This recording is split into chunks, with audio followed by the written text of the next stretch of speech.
just going to tell my story of my life because it's my life. By the way, I just want to keep saying it. This is my life. None of the shit that I'm saying is alleged. This stuff is true. Okay. Um, but before I even get started on my story and the things that I've been through or my journey that I'm continuing, I just want to say that I don't care about none of the people that I'm speaking on. I'm just here to get my story out. Maybe it'll help somebody. Maybe it'll open up somebody's eyes. I don't know. But I'm gonna go all the way back to when I was younger and we lived with my grandma. See, because from what I always knew, I lived with my grandma growing up. Like when I was born, my mom didn't have her own. Excuse me. She lived with my grandma. My grandma had a two-bedroom house down north, a little edge joint too. I was happy when I lived with my grandma. Growing up, we would have mornings where we couldn't use the bathroom because Herb would be in the bathroom perming the shit out of his hair or whatever it was that he was doing. So we used to have to go to the bathroom in a mop bucket, or sometimes we would have to get ready to go to school in the kitchen. My mom, she worked, so I didn't really like see her that much. But I was raised in a household that was more of a village. So what my mom wasn't doing, my aunt was doing. What my aunt wasn't doing, my grandma was like everybody was working together to take care of the family. It was three families in one household. So it was my grandma, her husband, her son. Then it was my mom, her three kids. Then it was my aunt and her three kids. So and that's in a two-bedroom house, by the way. How they made it work, I don't know. But that's just how we grew up. I grew up with my cousins, close, like literally my cousins were like my brothers growing up. I got in trouble with them. I got my ass whipped with them. We did dumb shit. Like we all were raised together. Um, we went to Robert Morris. We would get up. We would all walk to school together because we ain't live that far from Robert Morris. So we would get up and we would walk. And I still remember like after school, either like my pop pop coming to pick us up from school or like my pop pop and my grandma being in the car. She didn't really come all the time.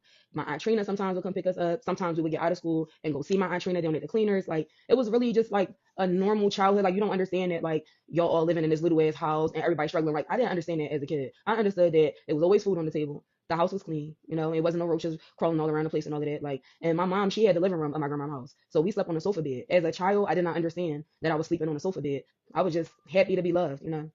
Um, After a while, I guess my mom and my grandma got into it. She ended up moving out and moving in with my Aunt Mecca. God rest her soul. Um, Aunt Mecca was the first woman that taught me that my brown skin was beautiful. And I would like play dress up in her room and like everything. Like I love me some Aunt Mecca. And it was only because she didn't look at me like everybody else did. Like my brown skin wasn't annoying. My brown skin wasn't a reason why I couldn't wear pink or yellow. So she was able to teach me like being brown skin is not ugly. Like it's beautiful. Having curly hair is beautiful. So, there's that or whatever. And during the time that I was staying with my Aunt Mecca with my mom met this guy and his name was Ross. Now, he was cool. Like when my mom first met him, he was cool. He always included us in everything and stuff like that. Like, he really genuinely was a nice guy or whatever. Now, me growing up, I ain't had my dad. Now my sisters did. And sometimes Steve would like get me and stuff, so I didn't feel like, out of place. But at the end of the day, that wasn't my dad. And when, kids do little spiteful stuff, get into arguments, that's why your dad and I, little stuff like that. But they didn't realize that it was really molding me into like really wanting a father. Like the fact that I couldn't have a dad of my own that, was mine. When my mom met Ross, I was like, okay, finally I'm getting a fucking dad. So I was happy to be able to have a male in my life that like looked at me like their daughter, that loved me as if I was his own. Time goes on or whatever. My mom, like my memory a little foggy because of my PTSD, but I remember we were living with Steve with her nigga Ross, and then I don't know if we ended up on Butler Street. I'm not really sure, but I do know that on Butler Street was where I was first sexually assaulted.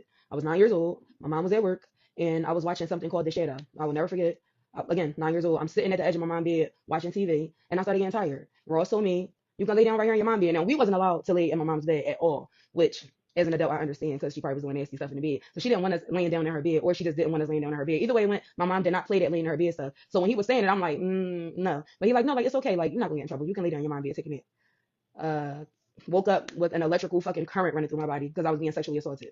I didn't know how to tell my mom. I was only 9 years old. I didn't understand. I was a child that lived in fantasy. I played with my Barbie dolls. I read a lot of books. Like I was a nerd in my own little way. So I didn't understand how to just come out and say like the man you love is whatever. So I'll say like not even that. First of all, the day that happened, I still remember, going to the bathroom. Girls that been through, I've been through, know how I go, whatever the case may be. Um, he tried to dumb down what happened by saying that I got my period. I didn't get my period until July of that year, and I got my period at my grandma's house. So the fact that you could come home from work and your daughter, and he say, oh no, she got her period, but she don't get her period until later on, a couple months later on down the line at her grandma's, like, okay. It continued throughout my childhood every day too. So when I say every day, I'm not saying like every other day. I'm meaning every fucking day this was happening to me. I didn't know what to say. I didn't know what to do. I just know like a part of me started becoming more and more angry at the world. So by the time in which I believe that he wanted my mom to move to Darby because it was moving her away from my family, my North family. Like if he could seclude her, then he could have us to himself. That's kind of how I felt. Now I ain't gonna mention nobody else. I'm just gonna speak on me. But when we ended up in Darby, it got worse. Like it was already bad on Marston Street where I started to be orally sexually assaulted by this man. I'm 11 years old. I'm sorry, I'm 10, 11 years old, and I'm watching anime on pay. If you understand what I'm saying, he's trying to teach me how to please him through anime on pay. So that's why I don't watch anime because I don't see it the way everybody else see it. Every time I see anime, I'm thinking that everybody about to be naked and all this other weird shit. So I don't watch anime. So if anybody that know me, I'm into cosplay, but I don't know a shit about no anime because I had a traumatic experience with it, and for that, I can't get into it. Um, so yeah, it kept happening, or whatever the case may be. It happened for a very long time. After a while, I noticed that my sister was being weird too, and we basically started trying to get my mom to like listen to us a little bit. Like we were trying to tell her without telling her, because I was like scary, so I didn't want to tell my mom flat out what was going on, and my mom mean as shit. So, but it was this one night that I was pregnant with Samaya, and I will never forget this night because I told Mariah that we were going to basically set him up so she could see what was going on. And I remember like I put like fake hair on my pillow and I covered like it looked like I was laying in the bed. I even made like the clothes look like a little belly was laying right there. Oh, thank you. I appreciate that. Like I said, I'm just here to tell my story because from apparently but so basically it was late night. I hid in a closet at the bottom of my mom's steps in Darby. Right at the very bottom was a closet. I hid in there. He woke my sister up, took her down into the basement. He heard me because as they're walking down, my heart is racing. Like I'm going to kill somebody. So when he heard me, he started coming back up the steps with this like bin that we would put like the sodas and waters in during the cookout. Had laundry clothes in there. So apparently at this late at night, he's going down into the basement with my little sister to get laundry. I bust out of the closet. I start hitting him. Literally, I start hitting him. My mom come downstairs. We crying. We're screaming like, yeah. We telling her like, he. Go to bed. Go to bed. All right. From right there, I don't know. I just know that it kept happening and it kept happening and it kept happening. And it wasn't until I got this recording of him admitting it, right? My family came up to Derby. They beat him. They had him hanging out the window.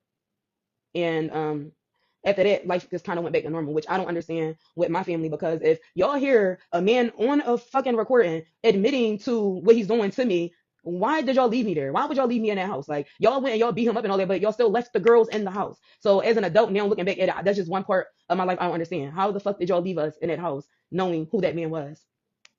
Um, After that, I felt like it was really no way out. Now, keep in mind, I got missing chapters in this because during this time I'm fighting a lot in Derby all the time. Girls want to fight me and they don't even understand I'm fighting my own damn self every day. My mom didn't like me too. So, and this was even before him in a way. She just didn't really fuck with me, And I never realized it until I did start getting older. Like she dressed me differently than she dressed my sisters and stuff like that. But once I know she's sitting right there right in front of the door. But yeah, so like I said, went through a lot with that whole situation. Now I'm gonna tell you where it starts to get twisted because I know y'all probably thinking like, damn, that's the crazy part. No, that's not the crazy part.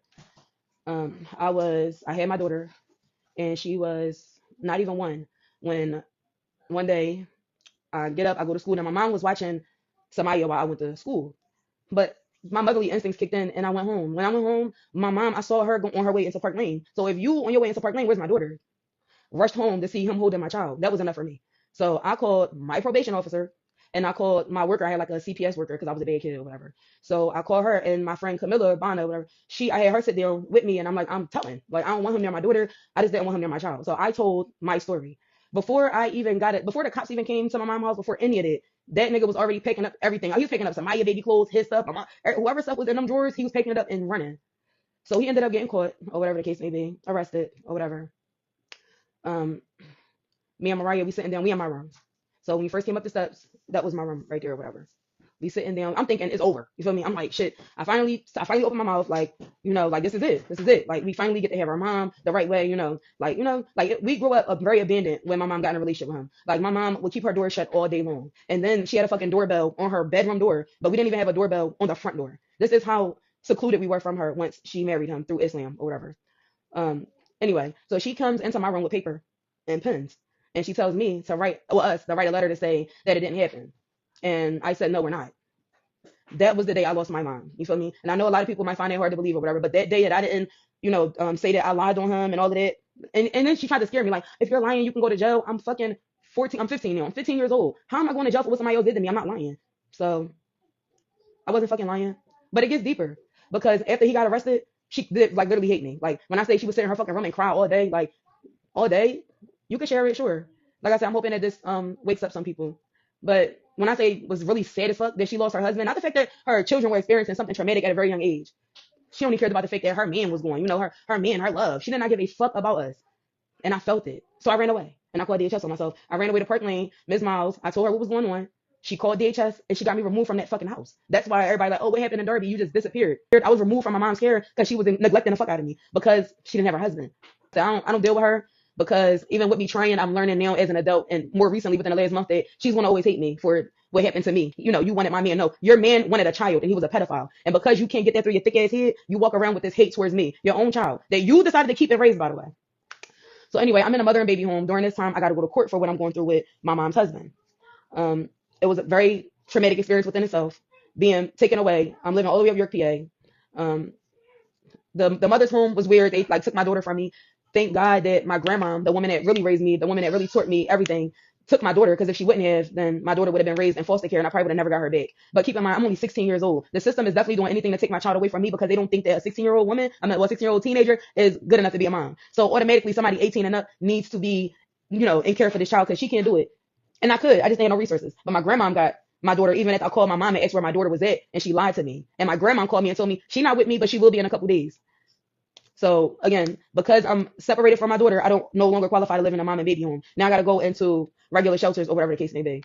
I jumped around for a little bit. I was living with my boyfriend Keith at one point, my ex, and like I said, my mom didn't care, so none of that really mattered. But what I can say is like I do remember like being in court and like when they were asking me like, can you point to the person that did this? And I couldn't do it. Like I still remember I was just like scared as fuck just to even point him out. Like, and we had to take a recess and they didn't finish that day because like I literally was like overwhelmed. My sister church phone where he's literally admitting to it and yet you stayed. Like it took for me to open my mouth, like literally open my mouth and be like, this is what I'm going through for him to be removed from the house. If it wasn't up for, I can guarantee you that if I would have never got this man taken out of that house, that all my kids would have been by him. And I don't give a fuck how that sound. And I don't give a fuck who judged me. I'm telling you right now. And guess what? My family would have knew. They would have knew.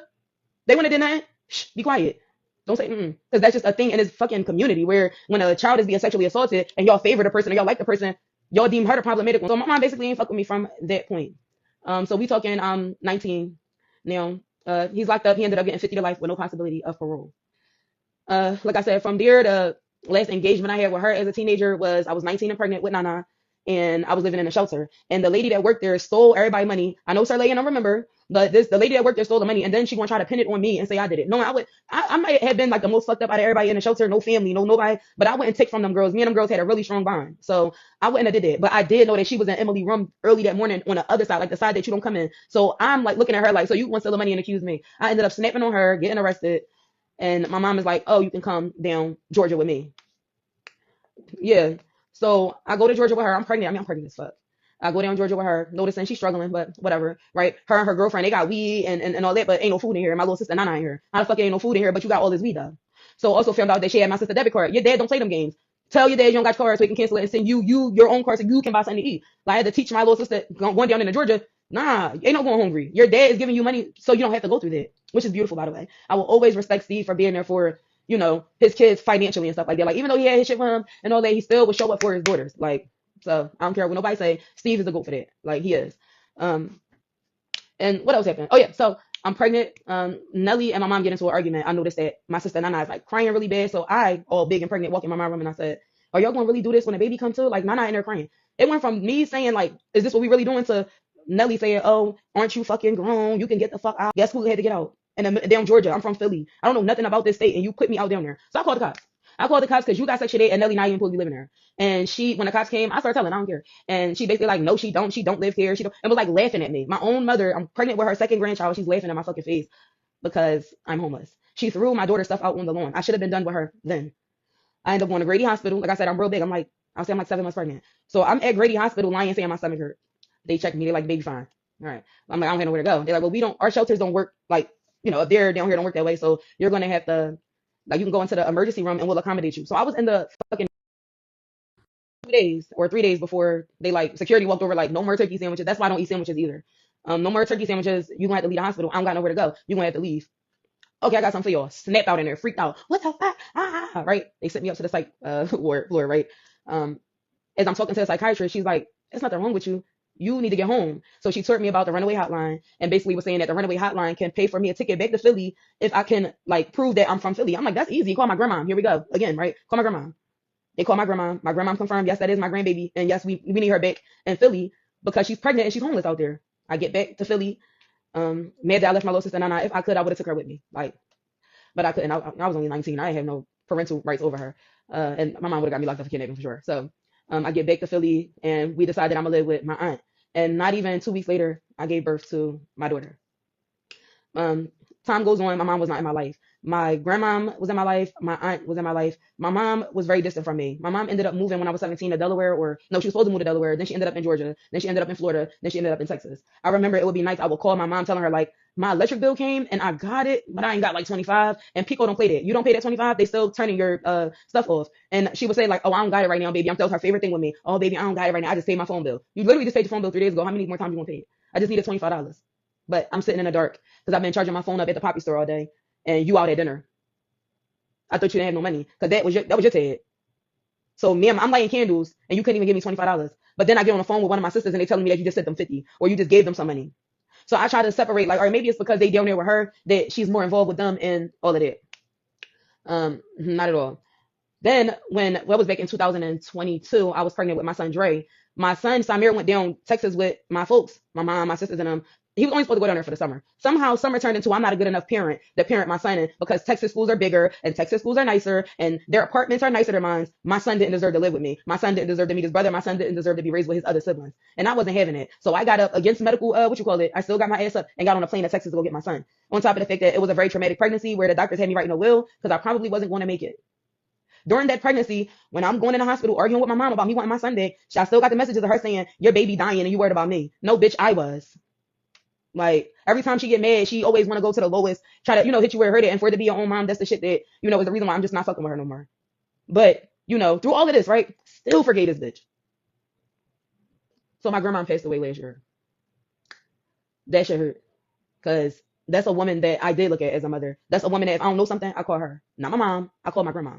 So when she died, number one, I was upset because I was telling my mom who was down in Florida and Texas having a ball, you guys, you living it up. To come to Philly and get your mom or come do something because grandma look weird. I'm calling my mom, I'm calling everybody crying, scared that I'm gonna lose my grandma. And guess what I do? I lose my grandma. All right. She ain't do shit for this funeral for my grandma. Everybody else had a hand in this funeral. I even offered to cover the food. Like y'all can take my stamps if y'all want them. She didn't offer to do nothing. I mean, I'm sorry, she did offer, but her finances was just not really steady at the moment. You feel me? So she tried to go the cheap route on my grandmother, and I don't like shit like that because my grandma was never no cheap ass shorty. So I thought that was kind of whatever. You feel me? And that's the reason why a couple motherfuckers in Philly ain't really fucking with her like that because here we go with this entitlement, selfish. Oh, how can And it was always like, how can I make it about me moment to her? Something I just can't rock with either. And she's always been that way from what I'm being told. So prayers to whoever had to deal with her and her upbringing, but. After my grandma's funeral, my mom was here with me. We didn't have any issues per se. Then she got into it with my little sister, and me and her got into it because of that, because she was threatening my little sister, and then she was having Day family threaten my little sister. I don't give a damn. That's my little sister, and you allowing your girlfriend's folks to threaten my little sister. So tell your girlfriend I'm gonna be her fuck up, and tell her folks that are they around because we can line it up. It's really not their heart. Everybody already know I got hands. I'm not scared of nobody. If I have to fight, I will. I prefer not to now. I don't like putting my hands on people, but if need be, you can get that ass tapped up real quick. Me and her got into it because I'm defending my sister. Then all of a sudden, everybody's cool again. My mom wants to pay for the decor on somebody's prom. I'm like, bet, let me hire somebody I know, right? I want to support a business like don't nobody support me. I want to support these businesses. So I send somebody that money. You feel me? Look, come do this. Let's get this bread for you. And I genuinely be happy for motherfuckers too. That's what keep breaking my brain. My mom is telling my daughter, Nana, when I get to New York, because she was gonna go to New York first and then come to Philly. I'm getting a suite for Nana. She won case money, by the way. So she got all this money, right? Like all this money and shit. So she buying new trucks and all this, right? And all that. And she like, oh, when I come to Philly, I'm gonna get a suite for Nana. I want to spend time with my granddaughter. She's the only one out of your kids that I haven't gotten a chance. And it was true. So my daughter excited, by the way. She get to New York, and next thing you know, the room that she was getting for Nana ended up being the room that Day grandma and grandfather was in. She also told me to meet her downtown. So I take my personal money, by the way. I spent $60 on getting all the way down Center City for her to tell me that the Amtrak tickets cost too much and that she's not paying $200 to come to Philly. I just spent $60. I'm had to spend another 60 to get back home. I got all 5 of my children with me down Center City. Like, so yeah, she basically was just like, here's 400 for each of y'all. And so we went to the Nike outlet, little stuff like that, and went back home. I got them some pizza from Giovanni's. I love Giovanni's. I took them to the Nike outlet and they went to Five Below, and then we went back home. Me and my mom was supposed to be going out on dates. Every time I went down to, she was at the Hilton down at Columbus Boulevard. Every time I went down there, everybody else would be there. You feel me? I'm thinking me and her was gonna have a moment where it would be us, but for some reason she didn't like she wouldn't do it. Like, I don't know. Me and her taking a walk alone just wasn't happening, and I was kind of noticing that, and it was kind of making me sad a little bit because my grandmother just died. I want to at least try to build a relationship with you, even though we haven't had one. It was never about me. Just that whole time she was in Philly, it was about her showing Day Day and Day Day's family how popular Philly is. Mind you, she came to my house and saw that my front door was falling off. Saw that she know my children are being lead poisoned by the property I live in. All that. Mariah calls my phone last year when Sharpie found out she was getting that money, crying, talking about mommy was crying, saying she finally can get you out of there. She's gonna buy you a house. She's gonna buy you a house. Now in my eyes, I'm like, mommy gonna buy me a house? Like, yeah, she said she finally could do something for you, right? All right. So basically, the whole time my mom was in Philly last month, or was that last month? Last month? Yeah, last month. No, it was in May. The whole time she was in Philly, she was competing with me. Now, mind you, I was genuinely excited to see this bitch. Um, People start speaking on my style. Oh yeah, she get that alternative from me. No, I don't. Never saw you alternative a day in my life. Me and her take a picture. Oh, I need you to crop me out because I look too big. I love you just the way you are, and you're telling me to fucking pix art you? Like, okay. Um, I'm noticing like the stuff I like I don't wear. I'm just like everybody else. So you might see me with an Ed Hardy bag, even if Ed Hardy not in style, even though it's just starting to pick up a little bit. But you don't see like when I walk outside, I don't see nobody with an Ed Hardy bag. If I could put that into a better perspective. So to see out of nowhere, my mom got a bunch of Ed Hardy, or I had this little cute ass little bear keychain that you can dress up. Now she had Build a Bear buying a big ass bear with the Burlington drop all this money on a fucking teddy bear and all that. You feel me? And I wasn't realizing that I had people around me saying, yeah, so she's competing with you. Like she don't like you. Like, and I had to hear this from people that was around her and around me to be like, yeah, no, she don't like you. My own fucking mom, by the way. So last time I was with her, go down there, me and my sister supposed to be getting on the little duckies or whatever, little duck ride. Um, Somebody pulled up and was like, nah, we're not doing it. It got canceled again. I'm like, dang, it's like the fourth time in a row. Oh no, but I'm gonna take y'all down there because I'm on my way down there too. How? Why? When am I going to spend time with my mother? Why is she spending time with everybody else but me? Why the fuck did you take me out to a fancy restaurant and it's me sitting down, but I'm looking across from it and it's no nothing towards the other people. But why is other people kids eating lobster and ordering lobster while your biological grandchildren are in this house? So my kids wasn't good enough to sit down at the boat restaurant, but you got everybody else and ate. Like what? You think I'm not gonna come home and cry about that? My kids, Nana loves lobster by the way. That's like one of her favorite. And you make sure my baby was able to experience that, even though I am gonna take my babies on that restaurant boat. But I'm just saying, like, you was so fixated on showing your ass that you didn't even pay attention that you was feeding everybody kids but your own. Your own green. Anyway, she tried to belittle me at the restaurant, telling me don't be ghetto while in this restaurant and all of that. I thought that was very disrespectful, especially coming from somebody like I'm going to keep saying is a brand that has collabs. I gotta sit down, I have to meet with people. You think they're like, yeah, bitch. No, you can't be that way. You have to hold yourself up to a certain stature when you're trying to go after collabs or sponsors and stuff like that. Before all of this happened, I had got my housing. I signed my lease. I paid my deposit. I got my keys. I had somebody take me up there, bring half of my stuff up there. My mom says, don't you worry about the rest. I'm gonna get you U-Haul. Now this is where this story gets a little weird because my oldest, she 18 now. So, and everybody got a bad habit of trying to tell me like, oh, just because she 18 don't mean that she's grown.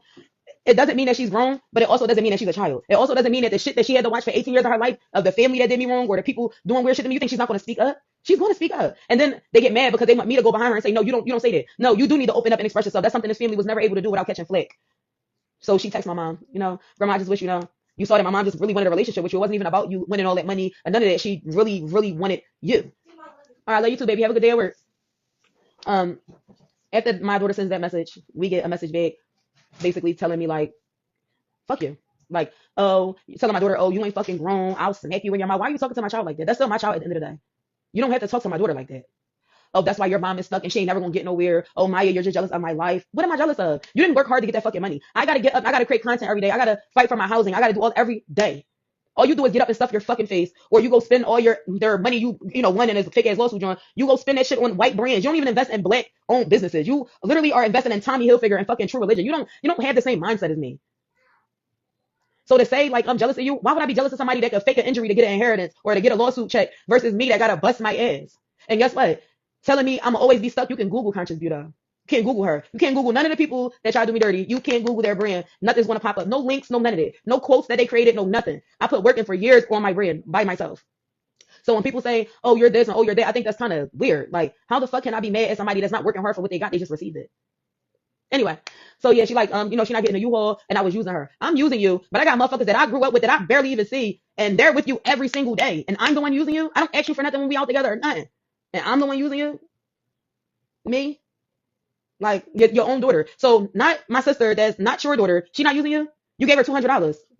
200. That's not what you giving her money for.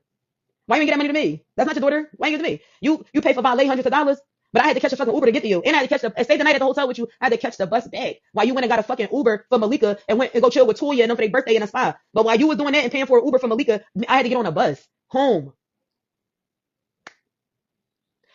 It took for her to text me and say the shit that she said for me to realize that everything on my whole life came together. The raw shit, the me having to wear them ugly ass, baggy ass clothes when I was younger. She just never liked me. Like, you feel me? And this is a PSA to any female or guy that feels like their parent don't. If you feel that, if you really feeling it and it hurt, it's more than likely true. Like, I had to estrange myself from her because I had to realize the reason why I go through what I go through is because of her. She traumatized me. It wasn't Ross. Ross didn't do that. She did it when she didn't protect me as my mother. Okay? Every time I was in placement, or every time I had a breakdown, she threw me away, was putting me in a fucking crazy house, so she couldn't label me as a crazy person. So when I do speak on shit like this, the first thing she says, "Oh, you know she got mental issues, bitch. You're the reason I have fucking mental issues. We're not going to sit here and play around." Okay, because that's one thing I don't like to do, and I don't like a lot of people. My life is very much fucking traumatic. You left me and my kids in Philly to prove a point that you're better than me, bitch. You're driving around in the latest 2026. You're absolutely doing better than me. That doesn't mean you are better than me. But to know that your grandson has been lead poisoned in his house, to know that I signed a lease and got keys to another place to leave me stranded in Philly, bitch, I wouldn't bring you flowers to your funeral. Then you not respecting my boundaries by still reaching out to Samir for what? You want Samir to live in one of the worst sections of Philadelphia, knowing my son to run away, knowing my son was smoking weed and all this other shit, and you didn't say, you know what? I'm mad at Samaya, but let me get them up out of that house because Maya done already spent that bread and she already done got half of her shit up in that apartment. Lost half of my stuff, food, clothes, my appliances, my dishes, sitting 3.5 hours away from me because a bitch wanted to prove a point that she's better than me. It's not about being better than somebody. It's about helping people in their time of need and not doing it out of spite or not doing it to control them. See, I had to get that only way I was gonna get a U-Haul truck is if I call my mom begging and crying. I won't even post my kids no more just so nobody could post my kids and act like they grandma of the year or what. No, we're not doing it no more. It's been too many times I walked around struggling while motherfuckers was living their life. I'm done with it. No, I don't have to be nice to her. That bitch took me through enough. I don't care. No, I don't like her. No, I don't care if somebody sent her this video. If you talk to her, just delete me out of your life. Because if you near her, I'm not near you ever again. It don't matter who you are. I just don't want to deal with it no more. Who's in therapy twice a week? Me. Who has bad days where, they just feel so alone? Me. Who has a village standing behind them? Not me. But ask about everybody else though. I'm pretty sure they're okay. I'm pretty sure they got to ask for shit. She gave me $400 and threw that shit up in my face not even 3 days after she gave it to me. All because I didn't have on a fucking jacket in the summertime. Trying to make it seem like something that it wasn't. I had a very traumatic life. Very. The fact that I'm not out here on fucking crack or whatever, like, honestly, because the shit that my mind deals with on a daily fucking basis ain't no fucking way. And that could be a reason why I had started drinking so much because at the bar reality was just like, God damn. Like, how much more is the nigga gonna go through?